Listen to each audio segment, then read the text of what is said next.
So good morning. We have a few minutes before we actually are going to get started. I'd like to welcome everyone here to Yale School of Management. I'm Ted Snyder. For those of you who don't know me, I'm Dean of the school. Our mission, as many of you know, is to educate leaders for business and society. Just to get things organized, please remember to silence your devices. And in the auditorium, we only allow water, not food or coffee or things like that. So please, let's try to adhere to those rules. In a few minutes, we're going to have a conversation between Tim Collins and Dominic Barton. And this is under the umbrella of the Becton Fellowship Program. And we're very grateful to the Becton family for establishing that program, and for Tim Collins in his role in bringing people to the school as Becton Fellows. Everybody knows, I think, Dominic Barton is the Global Managing Director of McKinsey. He's a good friend of the school. The relationship between McKinsey and Yale is very strong, and increasingly strong between Yale School of Management. So we're very pleased to get this conversation going. I'm going to be very brief and just tell you how grateful I am to Tim Collins, who will have this dialogue with Dominic. Tim is chair of our advisory board. When I talk about our team being so good internally and externally, a lot of times I think of Tim. He's a graduate of the Yale School of Management, 1982.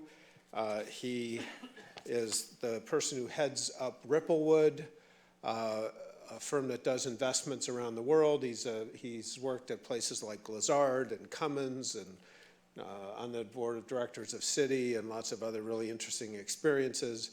What's amazing about Tim is his network, and it's legendary, and it's really fun for all of us to connect to that network through Tim. So, Tim, do you want to come in and get this thing going?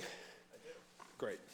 I do. I think we're going to, you want to sit Yeah, down, let's welcome Tim Collins and Dominic Barton. Okay.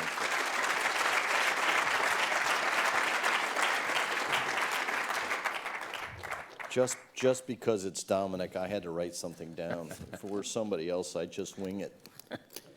So we're incredibly lucky to have Dominic here. He is a truly remarkable business leader, and I have been so inspired by his leadership. It's actually changed the way I think about the world, which is hard to do at my age.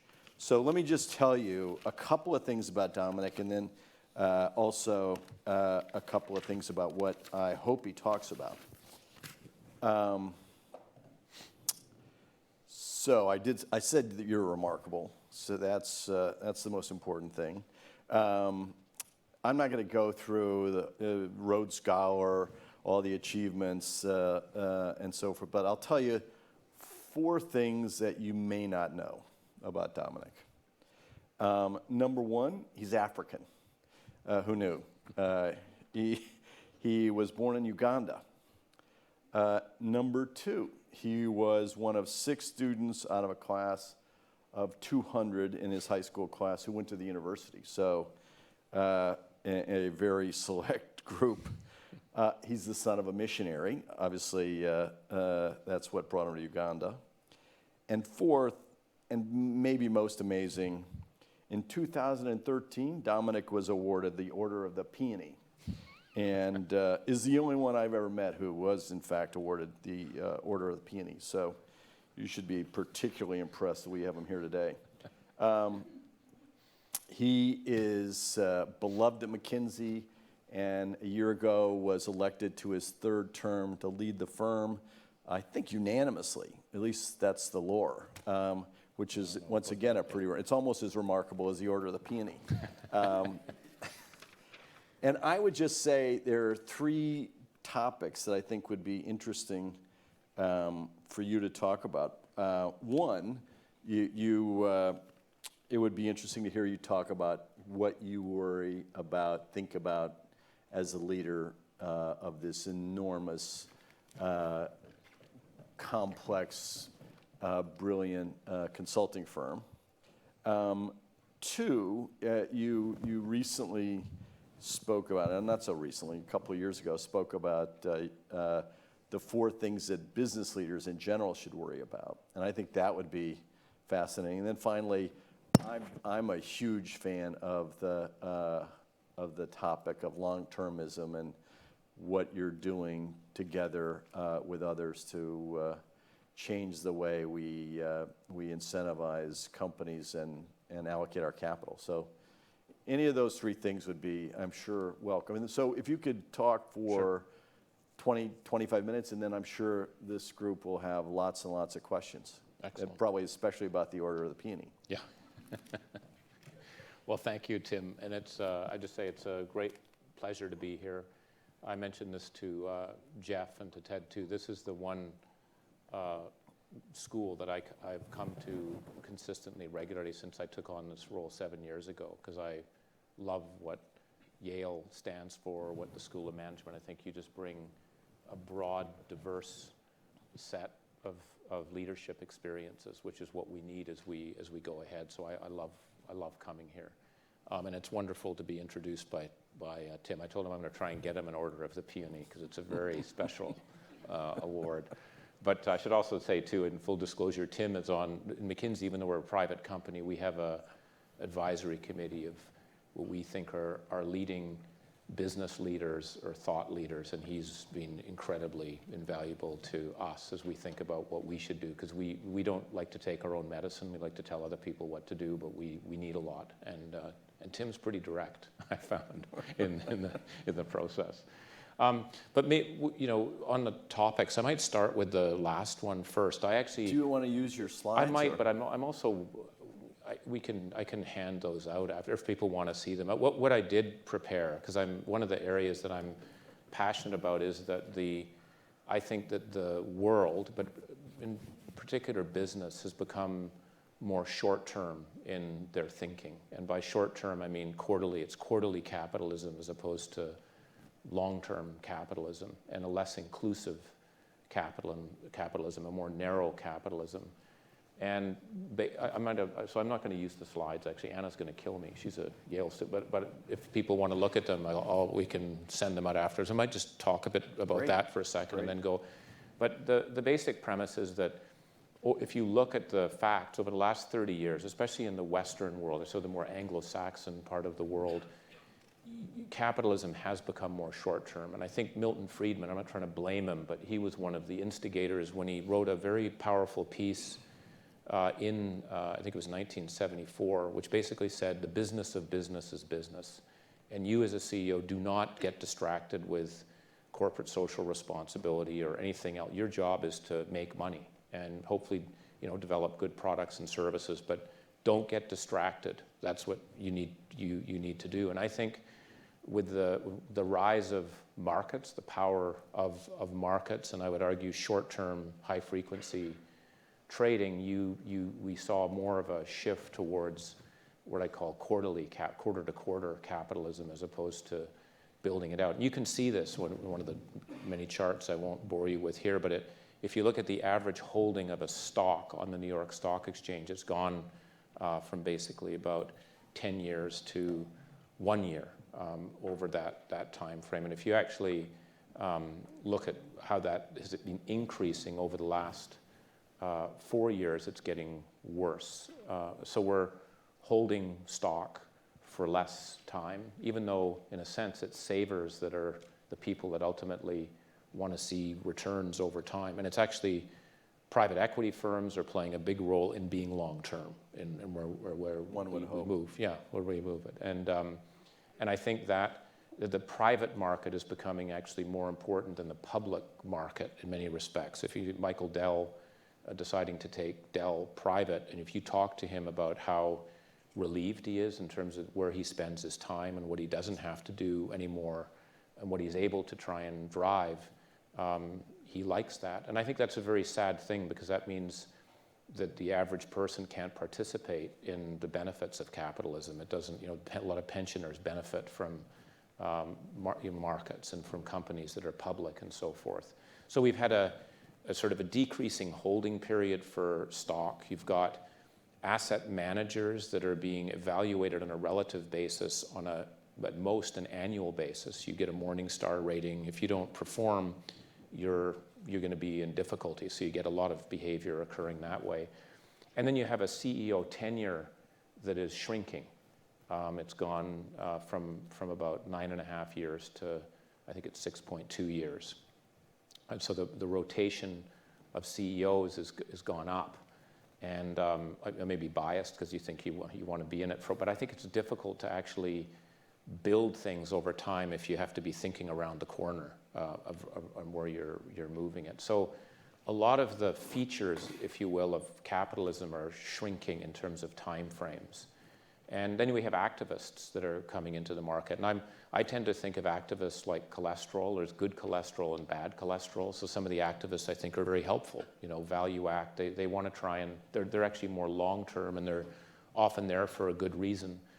But there are also those that are just about slash and burn activists. They're looking for, let's try and get a pop in the price. And Andrew Liveris, I think, speaks very well on this front about how he at Dow could easily crank up his share price, probably over he would argue, a 3 to 4 year period if he whacked back his R&D dramatically. No one would notice in terms of the pipeline, because a lot of the pipeline he's dealing with was actually developed before he became the CEO, so he's seeing the benefit of it.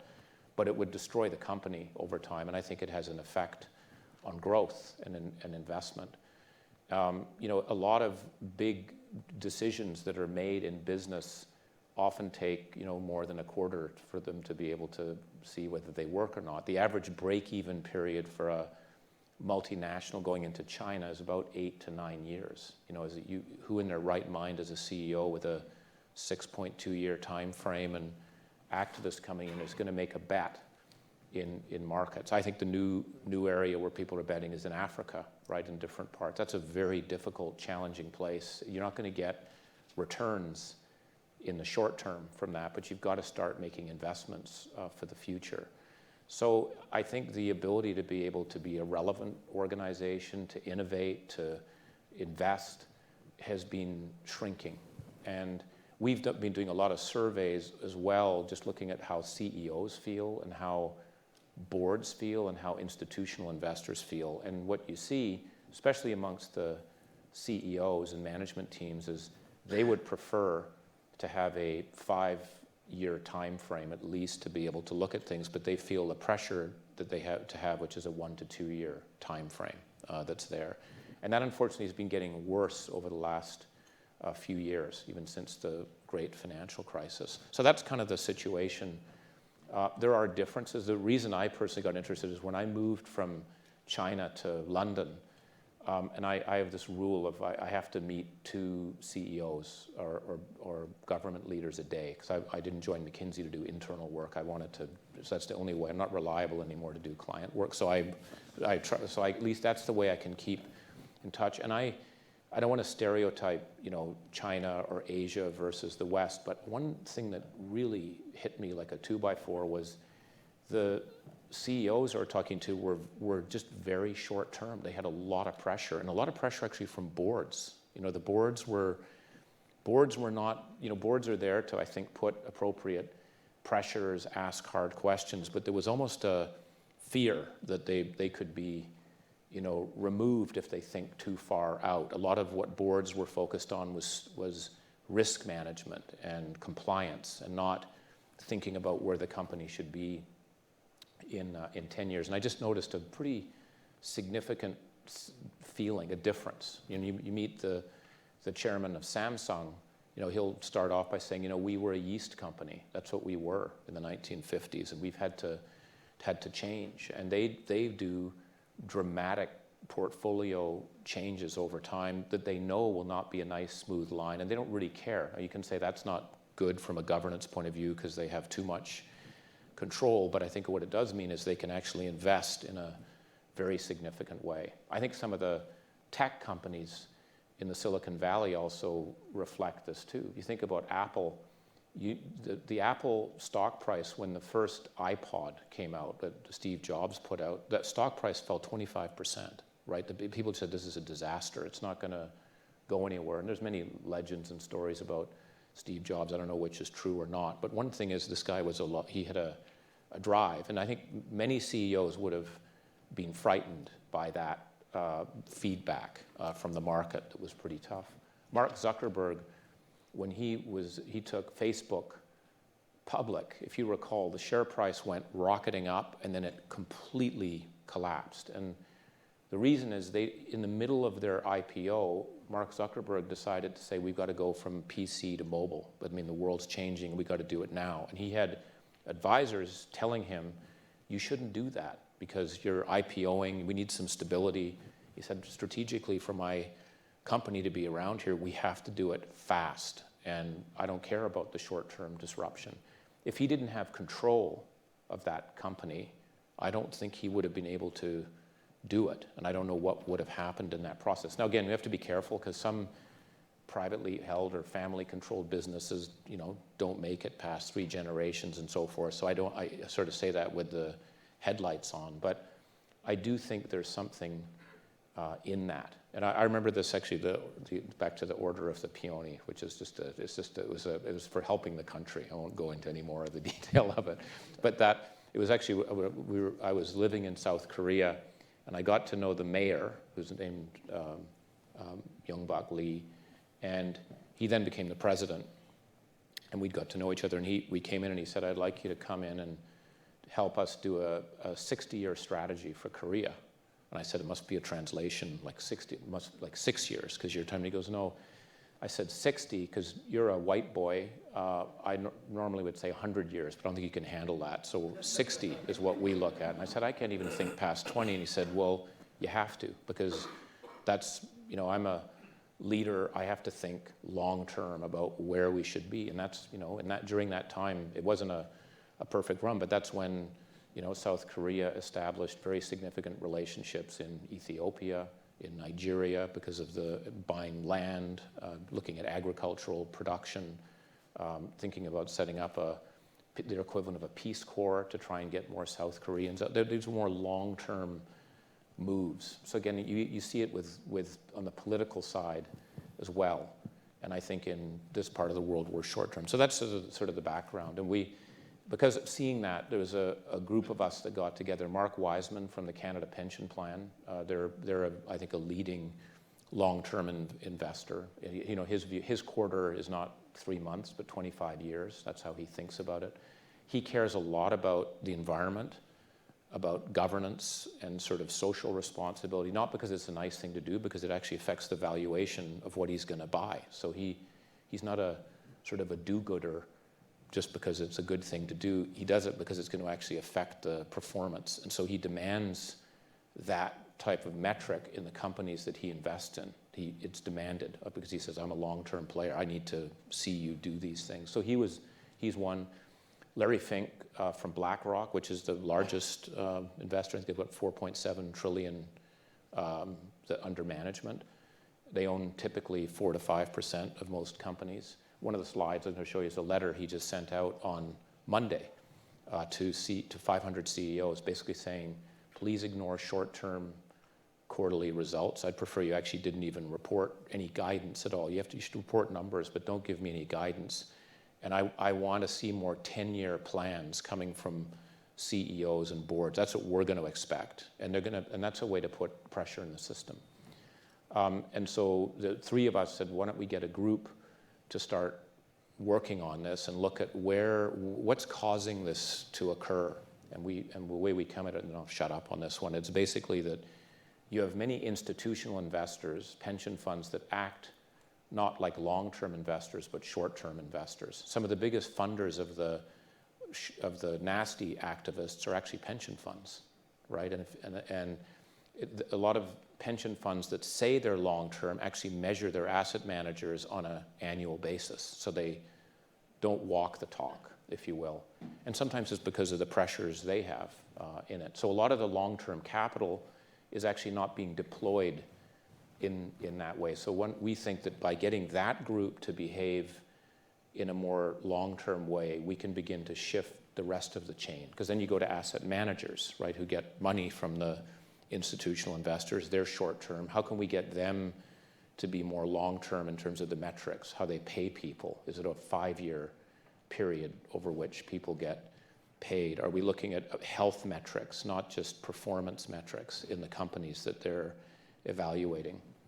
And then you've got boards, right? And as I said, many boards are putting a lot of pressure on CEOs to be short-term. So how do we get the linkage between boards and the asset managers and asset owners to communicate more? That's something that Tim just does in his sleep with the you're in the he's, I don't know how much time would you? That's the sleep, yeah. reason I mean, the question I ask you is like, how many, if you think about a company that you bought and turned around, how many, I know just how many days would you spend?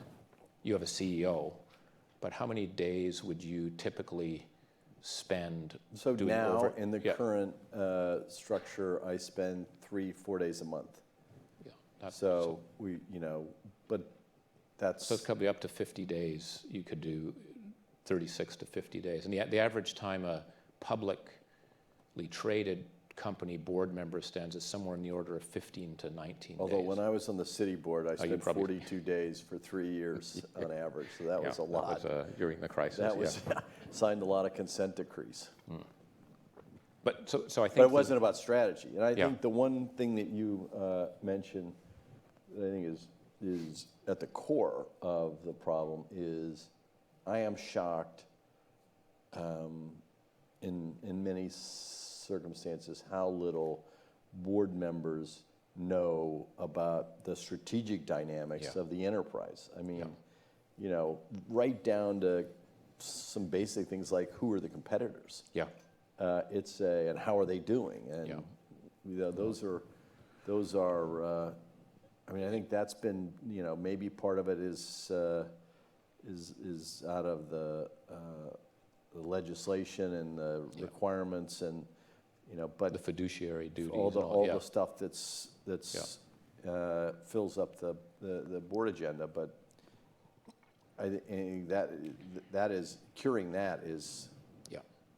Is going to be a tough one. So we're trying to do. So we're looking at institutional investors, asset managers, board members, CEOs. Those are the kind of the 4 that we're focused on. And we've now got a group of about 25 people. So we've got GIC from Singapore. There's a New Zealand pension fund, which may not seem like the biggest, player in the world, but they're very strong-minded and well-regarded in what they do, and have actually fundamentally shift their metrics and how they evaluate themselves, but also the companies they're on, to include even 20-year performance numbers.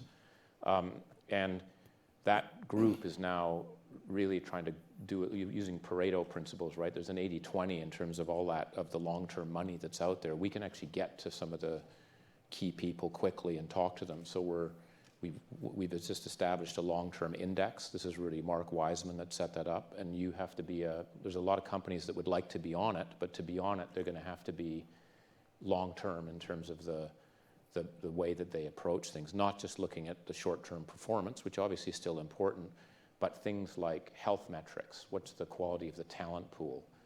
How resilient is your organization to getting hit by torpedoes, shocks that are in the system?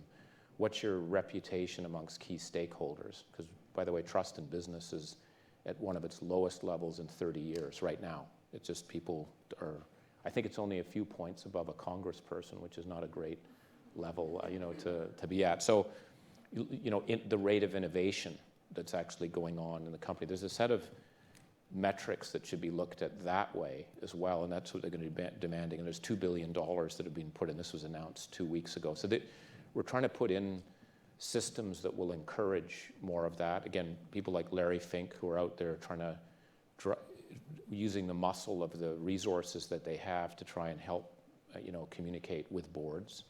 And then we've been doing these dinners in different cities around the world, Zurich, Santiago, Singapore, and getting those people from those 4 different groups together to talk about why is it not work in the way it should. The one last thing I'll just say is, it's amazing what regulation is done too. We didn't go after that because we figured it's like Don Quixote going against the windmill. We're not going to be able to affect it. But now we are going to look at it because in Holland, believe it or not, pension funds have to match their assets and liabilities on an annual basis, which has got to be one of the craziest things you could do. They can't invest in infrastructure. I mean, that they should be providing money. And I'm sure there was some good reason why that law was put in place, but it's actually holding back capital. So we're doing a session there with regulators and so forth. So that's an effort we're trying to drive. And I think it's very important because if we don't get the capitalist system, which I'm a true believer in, McKinsey's called many bad names, we deserve it, but one of the ones I said I love is we're known as the Jesuits of capitalism, so we got to defend it. But that doesn't mean it shouldn't be modernized. And I think it's a machine that can actually deal with inequality of opportunity. It can take a lot of people in tough places to higher levels. It's a source of amazing innovation, but I don't think we should take it for granted. And that's the background. So long-winded. Talk blather. about the shining stars, where there are, where you see examples that are worthy of being mimicked. Yeah, I think Paul Pullman at Unilever is doing that. I mean, when he came in to his role, he basically said, I'm gonna double the profit and I'm gonna half the carbon footprint. And honestly, I don't think he really had a plan of how to do that. But he also said, I'm not going to do quarterly guidance. And when you ask him about that, he'll say, I did it early on because it's very difficult to fire a CEO within the first 6 months. So I figured you should throw that stuff in early. But if you look at what he's done on sustainability, what he's done on gender equality, and these are all linked to the business, by the way. They're not just corporates. He ties them very closely to what's happening with the business. So I think he's an example. I think Mars is one, the chocolate, they're a private company. It's amazing to see what markets they go into. They like to actually be in, when other people are exiting markets because of trouble, they're going in. Because their view is we zig when other people zag, because we can absorb the shock, we'll hire talent. The metrics that they use, again, on environmental issues, on health metrics as it relates to how they build the performance of their organizations is another group that I think is really. What about geography? I mean, you mentioned Korea. Yeah.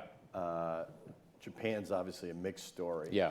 You know more about that than I'll ever know. Bad, Yeah. But what about other parts of the world that you think are better? I think some of the Indian companies, I learned a lot about this. One fellow who's a hero of mine is KV Kamath, who really took ICICI Bank and this Indian bank and put them on the map. And he was, from the first time I got to know him, he was doing education in a big way.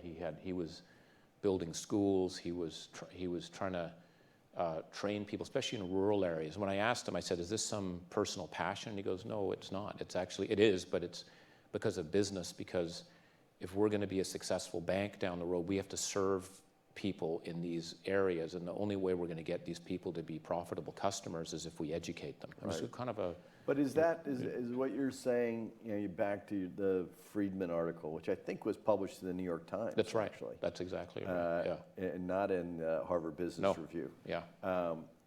In the Sunday Times magazine, I think.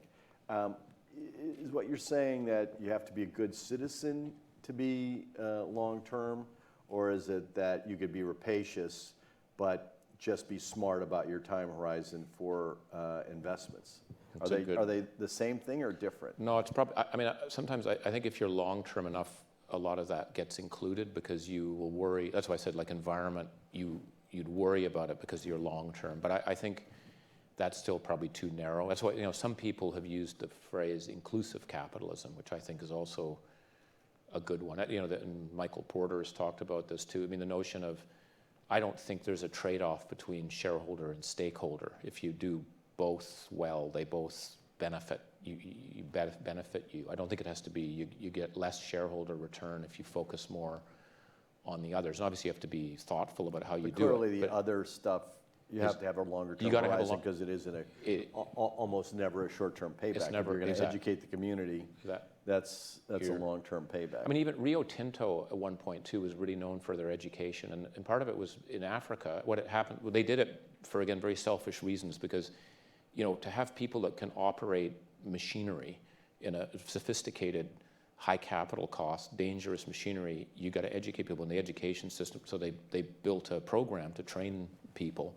But one of the benefits that came from that was not only having talent that could do it, was other African countries started to go, these guys are actually good people, because one of the benefits that happens when they come here is they educate our people. And again, it wasn't a CSR issue. It was about making more money, if you know what I mean. So I think before we get questions, and I'm sure there are lots and lots of questions from the students, just say, what do you think about as a leader of this, unique organization? What are the things that you aspire to worry about in your third term? Yeah, there's a lot of things, and it's my last term in McKinsey, so I think it's a good English schoolboy. You run your last lap faster than your first lap. So I've got a lot of stuff I want to try and get done, but you can already start to see the horizon of the end coming. And I know at some point I'm also going to be irrelevant, because people will think about who's the next person. So I figure, I don't say this out loud, but I figure I probably got about 12 to 14 months to get stuff done. And so there's a couple things I focus on. One is and the theme is all around being preeminent. I don't mean that in an arrogant way. It's not, but about being influential. And because in McKinsey, I think we should make a difference at big issues that are global issues and also local issues. So to do that, you have to hire outstanding people and develop them. That's why I spend a lot of time on recruiting and on our talent development side. But also it's having client impact. And the world's changing so fast. It's moving way faster, even in my third term, than it was in my first term, let alone when I joined McKinsey in 1986, that if we don't innovate at a high pace, we will become irrelevant and therefore obviously not preeminent, right, in what we do. So the way we work with clients, the type of capabilities we bring to them, how we use technology, digital analytics, which is a huge push, the regions that we're operating in the world. We're still very much a Western firm in a way, right? We grew up in North America, in the U.S., and then we went to Europe, and so about 40% of McKinsey's in the emerging markets. I think it has to become more like 60% over the next, 5 to 10 years. And you can't just grow people quickly. You have to shift it. So one big theme is innovation, is getting our own metabolic rate up. And we're actually quite a conservative place.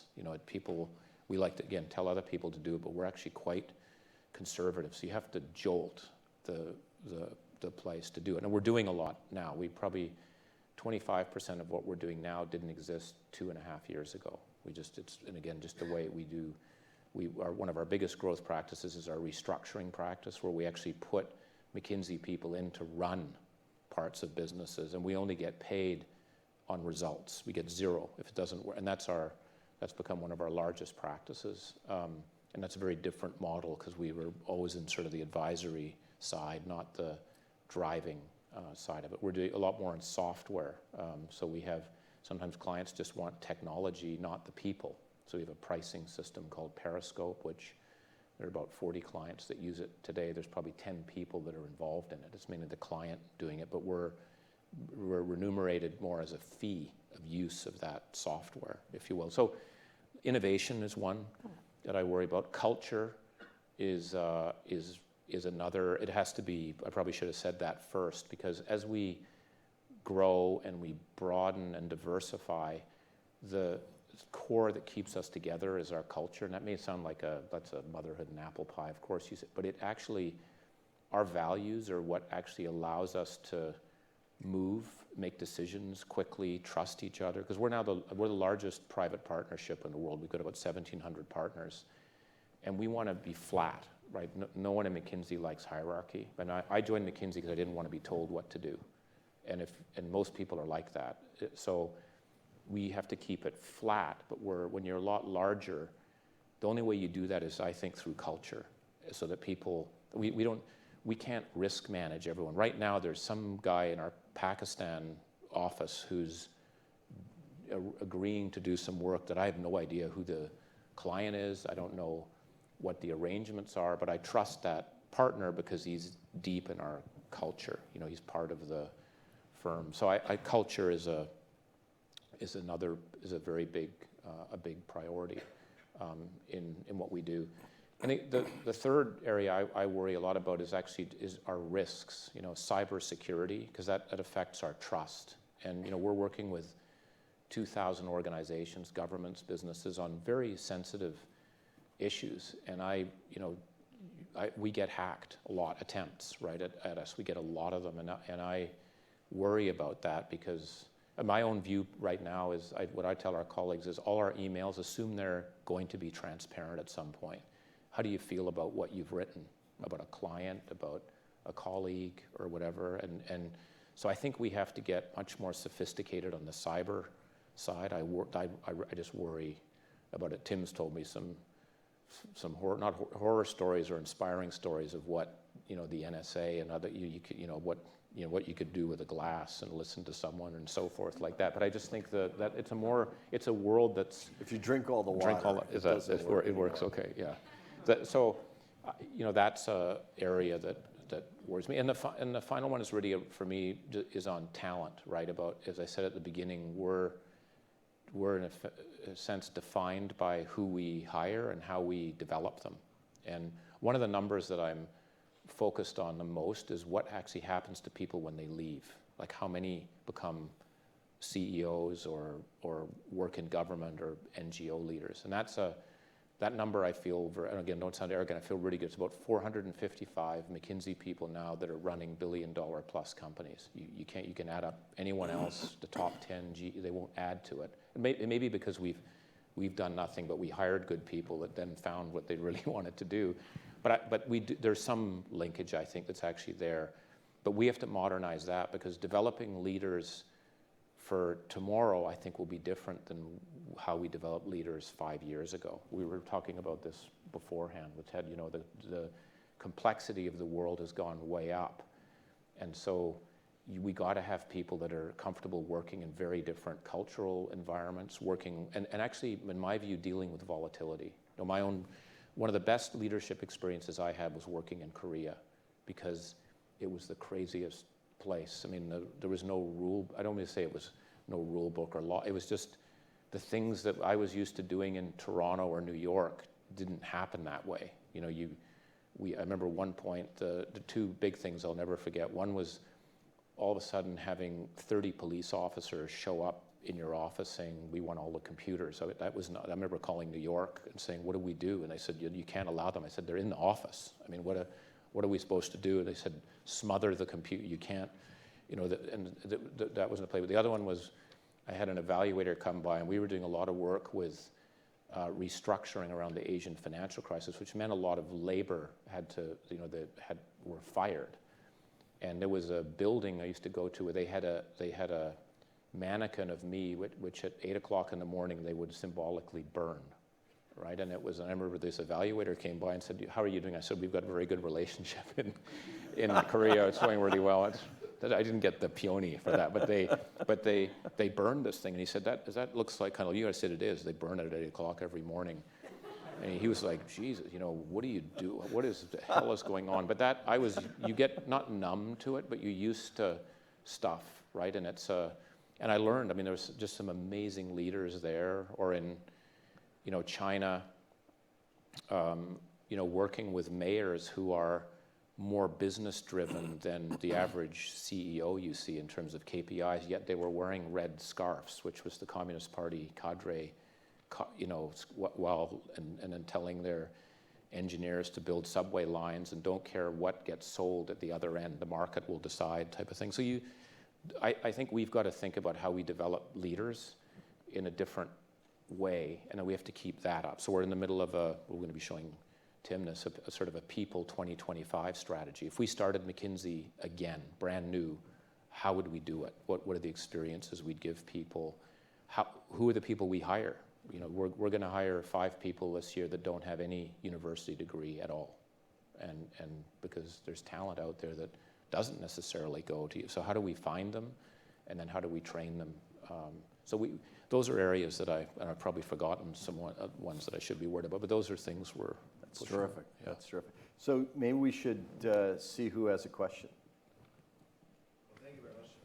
I think there's a mic somewhere. I can always just try to speak loud if that works. Go ahead. Okay. Yeah. I was wondering about the future of your own business. You were alluding to that there's a lot of innovation, disruption even going on, software becoming more important.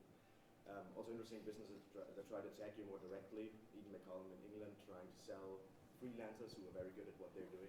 I was wondering, where do you see your own industry in 5 years in terms, is your own business model highly leveraged? The partnership structure, is that the future? Or how do you deal with the attack coming from different industries entering your own field? Well, one thing I have to use the chance to say it, because McKinsey, you won't hear people talking about business model, because we believe we're a professional service firm. We're here to serve clients, and if you do that well, then other things occur. So we actually don't have business plans, or I'm not a CEO. I'm a managing director, a managing partner, if you will.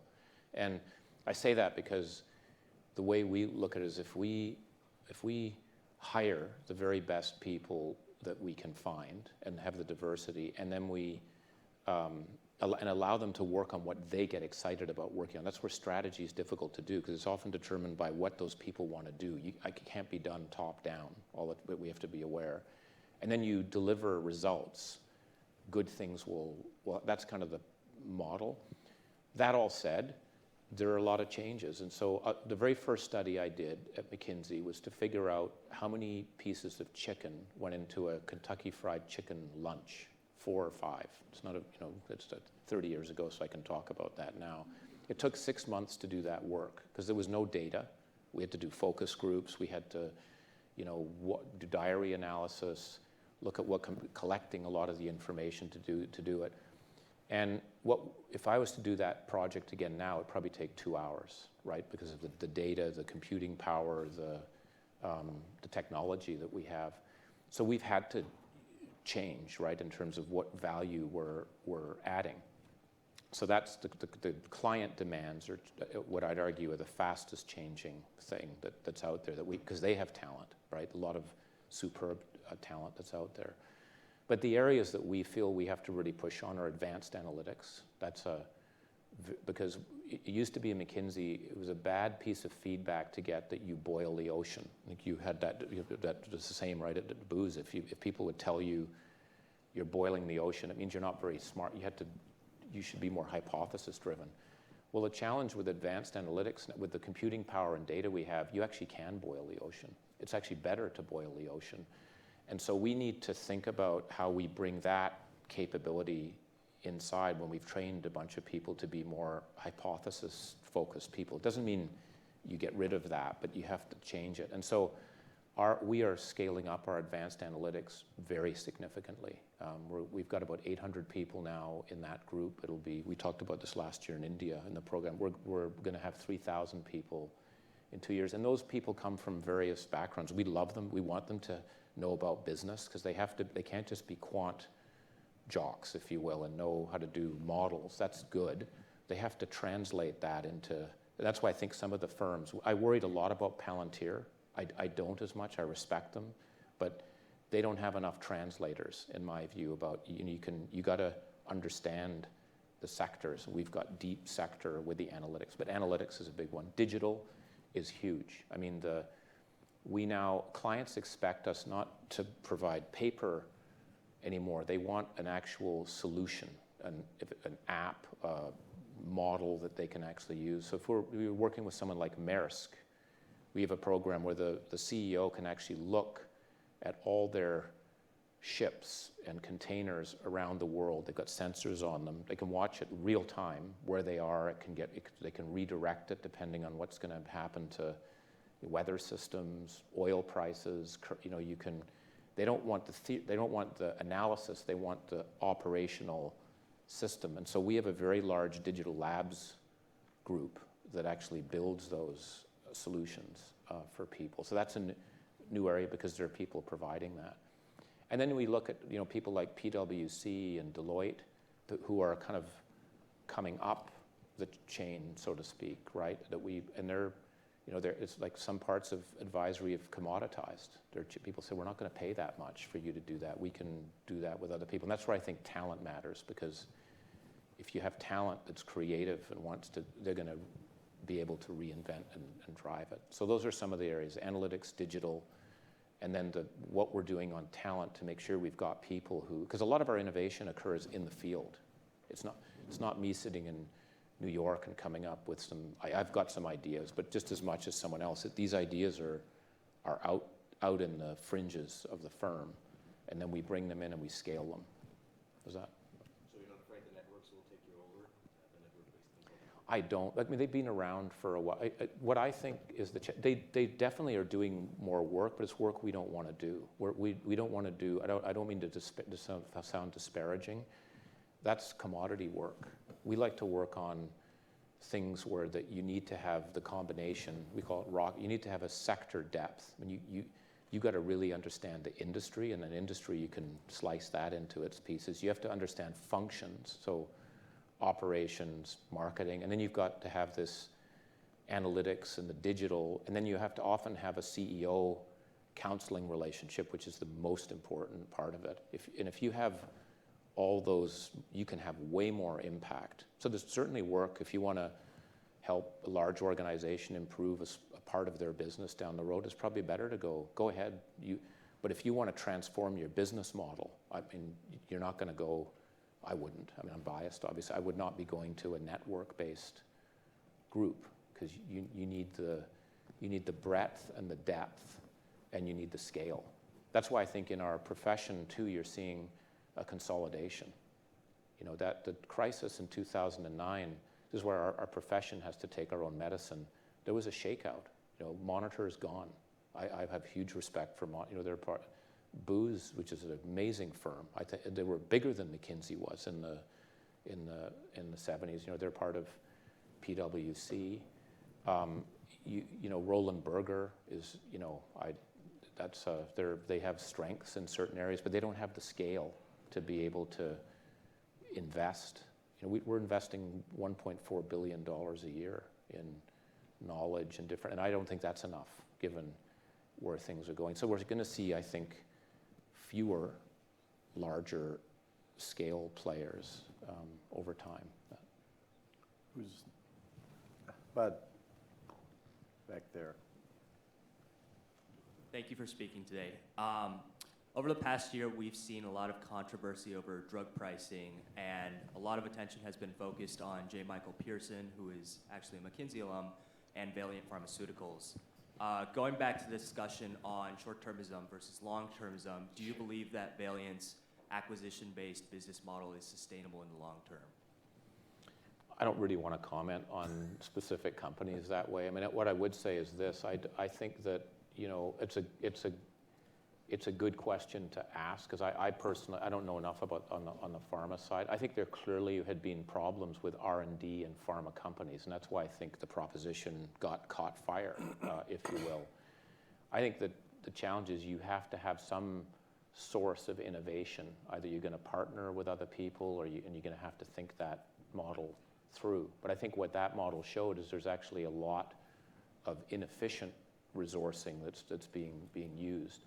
I think the drug pricing thing is a very big, it's a controversial issue, not only because of what it does to pricing, and they, like others, have done it. It's a global issue, because I actually think the U.S. consumer is subsidizing the Western, what Europe, because of where prices are. And Europe it's going to be Europe and Canada. You don't need Canada, that's right.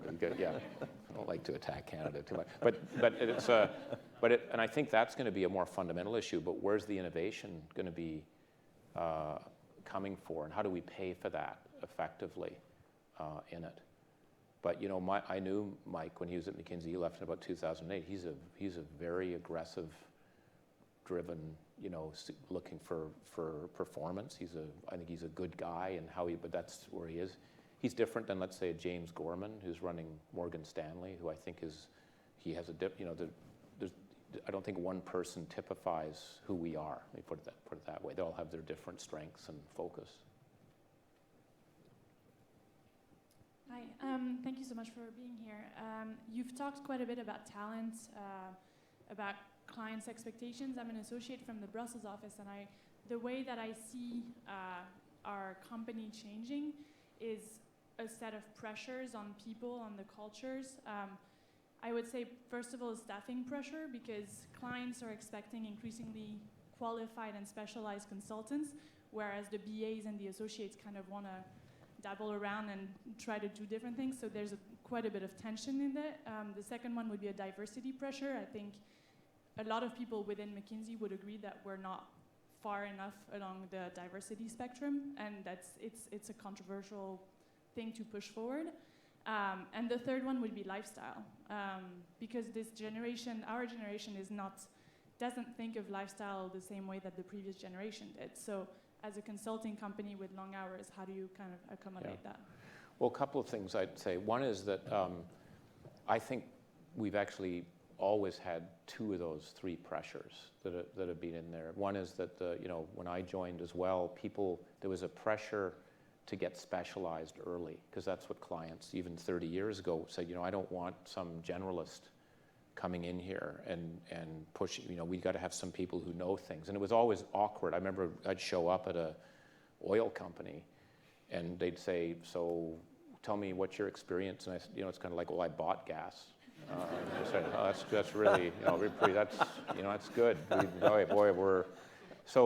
But that's where I think it's up to the partners and the leadership, because the way I would do it is it's always about, we're here to have impact, right? And what I think we've done a bad job of, the profession has, is we're somehow in this model of charging fees based on inputs, which forces then people to say, what's your background? How much time are you spending?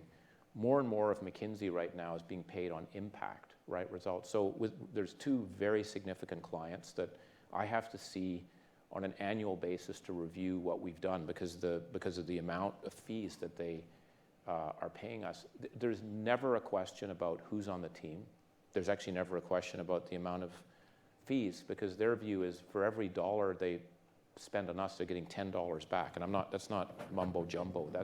And in those situations, the clients don't. I go in and say, when you go to a doctor, I just recently had some serious operations last November. I didn't go to my doctor and say, could you break down how much, what sort of scalpels are you going to use, and where did you buy them, and tell me about your interns and what was their you either trust the person on the impact that they've had, and then you pay for it, or you don't. And that's kind of the model, which I think is going to make it a lot easier to deal with that issue. So now I've literally said to some of the clients we work with, it's none of your business who we put on our team and how much time they spend with us. It's not, because we're paid on results. That's where it is. Not meant to be arrogant, but that's where it is. And we're seeing more of that. I was just in South America earlier this week, where 25% of our work is fees at risk. And our lifestyle in that office has improved significantly. And a lot of this work it's hard work. It's not, but because the client's looking for the results, not the FaceTime or that. So that's, I'm not saying it's not a problem, but I'm saying that's where it's heading. I, by the way, think the profession's going to head that way too. I think diversity, I mean, that's if you've been at McKinsey recently, I hope you've heard. Sorry, I don't know. If you've been at McKinsey in the last couple of years, I hope you've heard one of my top priorities is on women in particular, to have more. We only have 24% of our consulting staff that are women. We have a target to take it to 40% in 2020, and that's an extremely aggressive number, because it's not only about retaining people, it's the hiring of people, and so we're managing that, if you will, like we look at other dimensions, and we're making progress. Because my worry was, on current course, the way we were moving, it'd probably take 100 years to get there, and so that's why we've got to jolt the system. We're part of the, and we have biases, by the way. I'll give you an example on how this advanced analytics. We get about 350,000 applications a year, right? So we have a huge recruiting staff. So we're using machine learning now for part of CVs. And you may not like to hear that, but we actually have a machine that will look at CVs. And because we're a conservative place, we're doing it in parallel. We've got the machines with the humans. And what we're finding is the machines are more effective in terms of identifying people than the humans. They actually find more people that actually, when we have someone else look at it again, hey, that person actually would have been good. And the machines are less biased against women by 10%, and because most of the people that are actually looking at the CVs are women, it turns out, in our group. So there's things like that we're trying to get at to figure out what it's like and lifestyle. And on lifestyle, the only thing I would say on that is I think, you know, I don't want to make it, McKinsey is not, if you want to work 8 hours a day, do not come to McKinsey. It's not the place for you.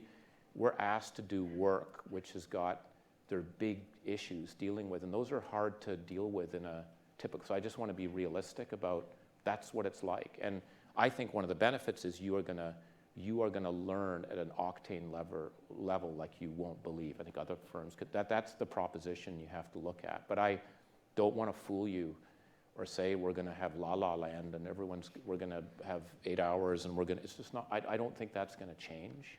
What I think we need to have much more of is flexibility and people. You know, we have this view now of, I had this push of we need to spend 4 out of 5 days at our client. One of my colleagues said, no, it should be 5 days out of 5, but any individual should only have 3. So the team should be there in some manner or form 5 days a week, but an individual doesn't need to be there. We're looking at travel. Why is it that there are many people from our Chicago office spending time in Atlanta, and Atlanta people spending time in Chicago? It's great. That's what happens. So how about we have a little more of a city orientation for in town? And then things like we have this take time program, which is that if you want, you can take up to 8 weeks a year beyond your vacation to do whatever you want. If you want to play music or you just want to sit and meditate, we won't pay you, but you can take that time to do it, to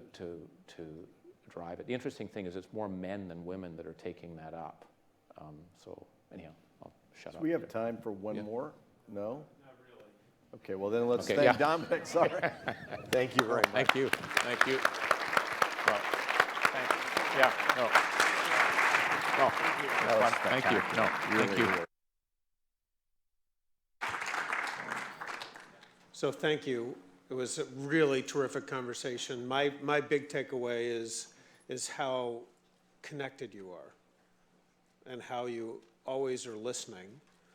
And it's just a treat for me to hear from one of the top people in the world when it comes to leadership in a very thoughtful way. And we're so grateful for your effort to be here today. So thank you, Dominic. Tim, we'll say thank you to you. I don't know about that peony thing, but it was very interesting. So thanks. I'm so counting on that. Yeah.